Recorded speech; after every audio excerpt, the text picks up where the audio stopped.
Untuk mengisi kevakuman Undang-Undang Nomor 17 Tahun 2012 tentang perkoperasian yang telah dibatalkan oleh Mahkamah Konstitusi, maka diberlakukan kembali Undang-Undang Nomor 25 Tahun 1992 tentang perkoperasian. Namun begitu, keberadaan undang-undang tersebut masih belum mampu menggairahkan kembali koperasi di Indonesia, yang dijadikan salah satu tulang punggung ekonomi bangsa. Pengamat pertanian Bustanul Arifin mengatakan, di bawah kepemimpinan Menteri Koperasi dan UKM Anak Agung Gede Ngurah Puspayoga, dirinya berharap bahwa segera dilakukan revisi Undang-Undang Koperasi yang baru meski memang membutuhkan usaha dan kerja keras yang tinggi.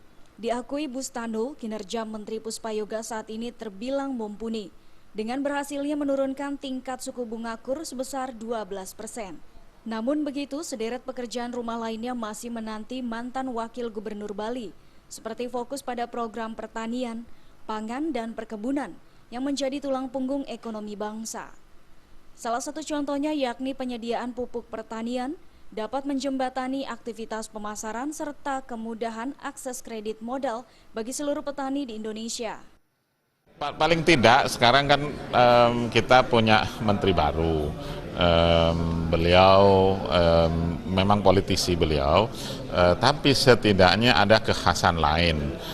Yang kemarin itu kita menjadi kehilangan akal setelah Undang-Undang Koperasi dibatalkan kan. Jadi kan dari kemarin organisasi ekonomi yang berwatak sosial gitu disebutkan kan.